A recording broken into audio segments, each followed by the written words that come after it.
Now it's been a few minutes since I've done some kukri video art, and I feel an almost physical pain because I haven't chopped with one in a while. Of course, that just may be a lingering injury, batoning elbow or whatnot. But if you follow my feed on Instagram, I'd avoid it like the plague. But if you'd like the plague, you'll know that I've acquired 2 new kukris this year. Both are from a small Nepalese company called Kailash Blades, who specialize in fulfilling kukri fantasies of internet idiots everywhere.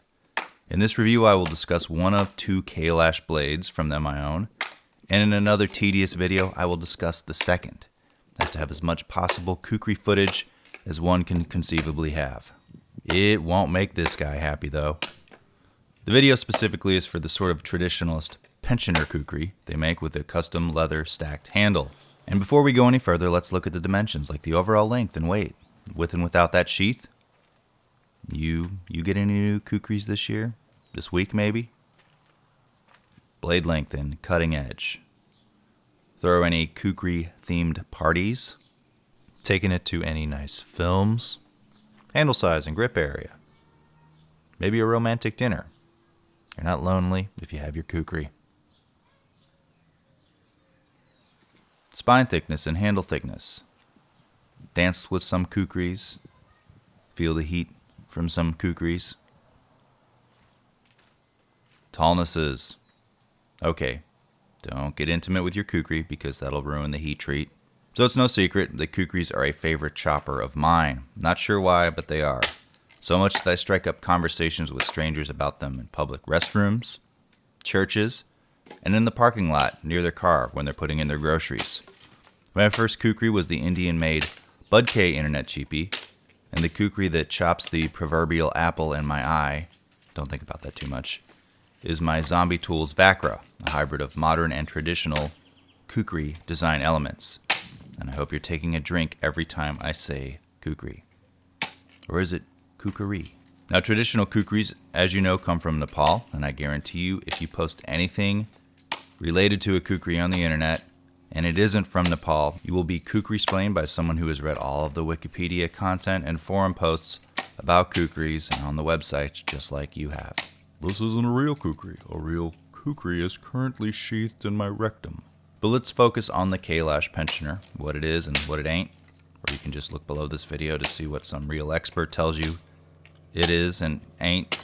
The blade is made out of 5150 differentially heat-treated carbon steel. Carbon steel can rust if not cared for, or lubed with oil. Body fluids don't count. And it takes on a patina over time. Patinas are the gentleman's corrosion. The particular finish here is the mirrored or the shiny kind, as real knife guys call it. Oh yeah, then there's that large blood groove. And remember, on this channel, we don't call it a fuller because it really pisses people off. Like, it pisses them off as much as it does me when I have to, say, argue with my insurance company about shit not being billed by the hospital correctly.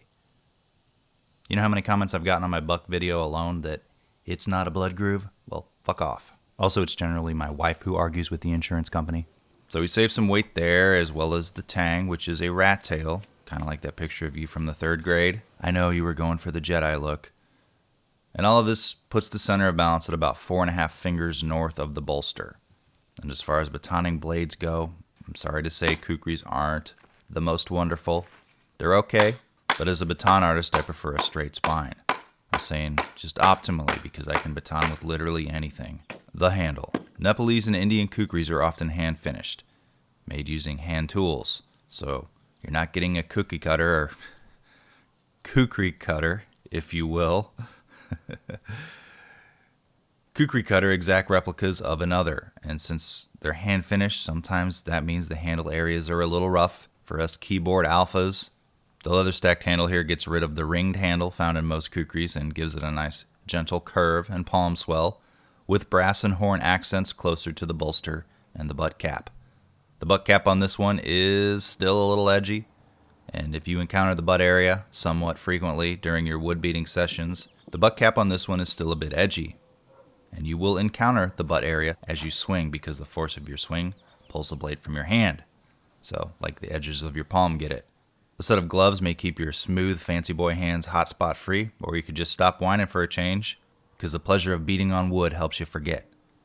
This particular pensioner isn't full tang, and during my chopping sessions I found no trade-off in durability or strength, but the big payoff is in overall weight and balance for a rat tail tang. The sheath? For any Kailash's blade you have 3 options. Well, 4 I guess if you count nothing. 3 options: Kydex, traditional, and western. I'm going to say something unpopular here, especially for the Kukriistas. I don't like traditional Kukri sheaths. They're bulky and they ride too high. I guess Kydex is cool, but the default western leather sheath here is pretty great. Thick welted and sewn leather with a loop at the end should you want to lash it to the leg. And hallelujah, it's a dangler. The handle retention loop is a little tight up top. Could stand to be a few millimeters longer, and you need to practice getting it right to close it. However, the lower blade retention loop is just fine for keeping it in there, and it won't come out, and it's easy to snap and unsnap on the go for chopping emergencies. Comparisons: first, the pensioner. It's the lightest and most charming kukri I own, even lighter than the Bud K, and when I wake up next to it in the morning, it always tells me I'm handsome. It was amazingly sharp out of the package and is still sharp after a whooping, like arm hair shaving sharp. So the sweet spot for me in a kukri, other than its taste of course, is a blade spine between 5 and 6.5-ish millimeters, and this is that. Now those cheap Bud Ks are one thing. Well, they're a few things. They're light and basic and $20. They're kind of dull out of the box, but that's what the Chakmak's for. But what that means is the Bud K used to be my lightest kukri, but now the pensioner is lighter and longer. The Bud K has a slightly slimmer spine in some areas, but doesn't have as much distal tapering, and it also has, let's call it a, quote, full tang, like maybe full in places. Now the Himalayan imports, which is about a $150 knife.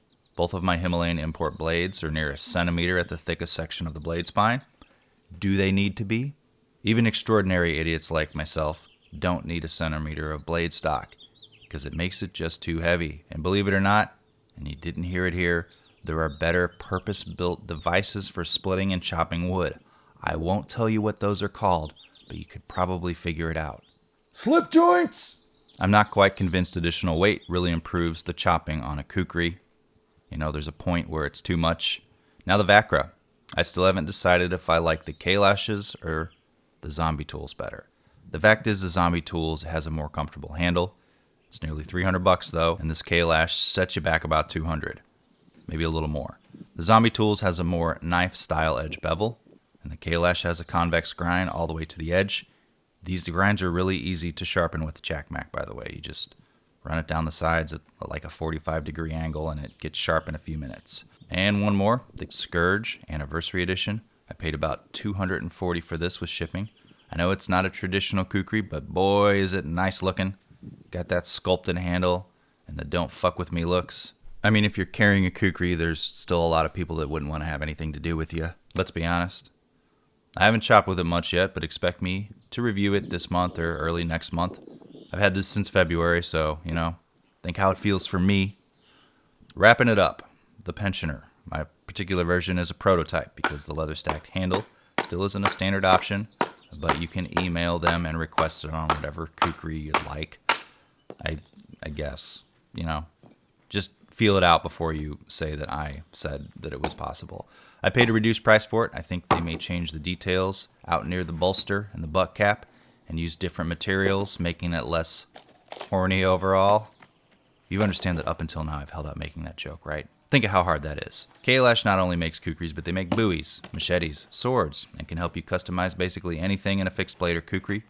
Plus they send you progress pictures as it's made, like your children growing up that aren't living in your house. This is my second blade from them, and I'm far more impressed with Kailash versus the 2 Himalayan imports as my, quote, traditional kukris. The Kailash kukris aren't flawless and have a handmade feel, so if you're looking for a gap here or a slightly uneven grind there, then you're probably gonna not be disappointed. But their extra attention to grinds, sharpening, balance, heat treat, spine thickness, distal tapering, and customization, also making a pretty good sheath, all set them apart from standard kukris, and even the big kukri places.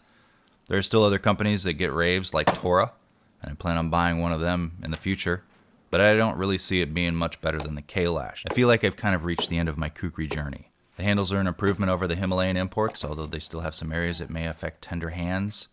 Gloves would fix that right up. I mean, I didn't get any blisters or cuts, but that's because I'm a pro and my hands are dry, calloused pieces of leather. I mean, you know that by now. It's like I haven't even heard of lotion. Anyway, look for my upcoming Kailash Scourge review in a few weeks. Follow links below the video and check out Kailash Blades if you're into the same chopper bullshit that I am. They also have a very good Instagram feed showing the guys who make the blades and all sorts of unique customizations they make. You know, not just kukris. The Pensioner is a pretty great kukri. I feel as awesome about it as I do my zombie tools, which is also a great chopper. Anyway, buy my t-shirts to support my channel. I'm wearing one a lot in the video. Here are my patrons that help support the channel with $1 or $2 a month. Link for that is in the description. Like, subscribe, comment, follow me on Instagram. Happy chopping.